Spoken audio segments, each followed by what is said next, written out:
एक बार की बात है। रमा की दो बहुएं थी, रश्मि और इंदु। एक को वो अपनी पसंद से लेके आई थी और दूसरी उसके खुद के बेटे ने पसंद की थी, जिसका नाम इंदु था। इंदु को उसकी सास पसंद नहीं करती थी और दूसरी बहू रश्मि को बहुत पसंद करती थी। रश्मि, इधर तो आओ। देखो, तुम्हारे लिए मैंने कंगन बनवाए हैं। अरे वाह मम्मी जी, दिखाओ। ये देखो, सोने के हैं। ये क्या मम्मी जी, इतने पतले से? ये भी कोई कंगन है? हमारे मायके में तो ऐसे कंगन नौकरानी भी नहीं पहनती। अरे, तू चिंता क्यों करती है? अगली बार इससे भी महंगे कंगन बनवाऊंगी तेरे लिए। अभी के लिए तो रख ले बेटा। चलो ठीक है, आप कह रही हैं तो।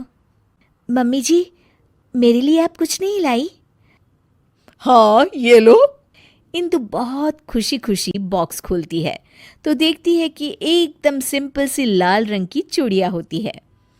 इंदु सब कुछ देख रही होती है, उसे बिल्कुल भी अच्छा नहीं लगता, पर इससे इंदु की सास को कोई भी फर्क नहीं पड़ता। वो तो हमेशा उससे बुरा ही बर्ताव करती थी। इंदु, ये खाना कैसा बनाया है? क्या हुआ मम्मी जी? अरे, इसमें तो नमक ही नहीं है। नमक आपको मना है ना मम्मी जी? आपका बीपी बढ़ा हुआ था इसलिए। इंदु, तू मुझे मत सिखा, समझी? जैसा खाना सबके लिए बनता है वैसा ही खाना मेरे लिए भी बनाया कर। सासू माँ की डांट खाकर इंदु अपने कमरे में आ जाती है और हम देखते हैं कि वो कोई आम लड़की नहीं है, बल्कि उसके पास सुपर पावर है। चुटकी बजाती है और कमरा अपने आप साफ हो जाता है। पर घर के सारे काम वो अपने आप ही करती थी। सफाई करना, कपड़े धोना, खाना बनाना, ये सब उसने बहू बनने के लिए सीख लिया था। इंदु, एक काम तुम ठीक से नहीं करती। अरे, मैंने तुमसे कहा था कि पीली साड़ी प्रेस करके रखना और तुमने लाल वाली कर दी। सॉरी मम्मी जी, घर में इतना सारा काम होता है, मुझसे गलती हो गई। कितना काम होता है सब दिखता है मुझे। तो फिर आपको ये क्यों नहीं दिखता कि रश्मि दीदी तो कोई भी काम नहीं करती? उससे तुम अपनी बराबरी मत करो, समझी? क्यों मम्मी जी, मैंने ऐसा क्या किया है जो आप मेरे साथ ऐसा बर्ताव करती हैं? तुम उसकी जगह कभी नहीं ले सकती। उसे मैं पसंद करके लाई थी और तुम मैं क्या मम्मी जी, रुक क्यों गई? तभी वहां रश्मि आ जाती है। तुम तो अनाथ थी, समझी? वो तो आकाश भैया पता नहीं कहां से तुम्हें पसंद करके लाए और हमारे ऊपर थोप दिया।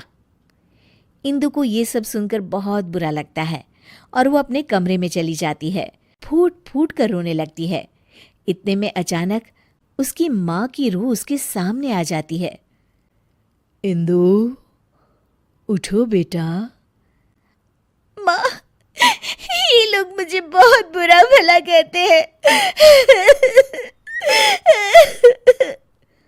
कोई बात नहीं बेटा, तुम आकाश से बहुत प्यार करती हो, इसीलिए तो इंसानों की दुनिया में रह रही हो। मैं तो तुमसे हमेशा से कहती आई हूं कि चलो यहां से अपनी दुनिया में। हाँ माँ, पर अब मुझसे बर्दाश्त नहीं होता। तो चलो मेरे साथ वापस हमारी अपनी दुनिया में इंदु।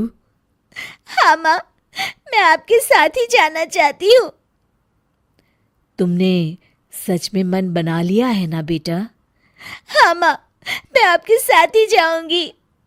इंदु अपनी माँ के साथ वापस जा ही रही होती है कि तभी उसे कुछ बुरा होने का एहसास होता है। एक मिनट माँ, मुझे लग रहा है कि कुछ बुरा होने वाला है। इंदु भागते भागते बाहर आती है तो देखती है कि सासू माँ सीढ़ियों से उतर रही होती है और उनका पैर फिसलने ही वाला होता है। तभी इंदु बहुत तेज भागती है और आके सासू माँ को बचा लेती है, पर इसमें इंदु को चोट लग जाती है। मम्मी जी, आप ठीक तो है ना? आपको चोट तो नहीं आई मम्मी जी? इंदु की ये बात सुनकर सासू माँ को एहसास होता है कि इंदु कितनी अच्छी है और उनका कितना ख्याल रखती है। खुद जख्मी होते हुए भी वो सास की परवाह कर रही है। बेटा, चोट तो तुझे आ गई और तू अभी भी मेरी परवाह कर रही है। थैंक यू बेटा, थैंक यू। अगर तू न होती तो न जाने क्या होता। नहीं नहीं मम्मी जी, जब तक मैं हूँ आपको कुछ नहीं होगा। मुझे माफ कर देना बहू, मैंने हमेशा तेरे साथ बहुत बुरा बर्ताव किया। अरे नहीं मम्मी जी, प्लीज़ आप इस तरह माफ़ी मत मांगिए। इंदु, इधर तो आओ बहू। जी मम्मी जी। ये लो तुम्हारे लिए। ये क्या है मम्मी जी? इंदु बॉक्स खोलती है तो उसमें सोने के कंगन होते हैं। मेरी फेवरेट बहू के लिए एक तोहफा। इंदु खुश हो जाती है और अपनी सास के गले लग जाती है। थैंक यू मम्मी जी।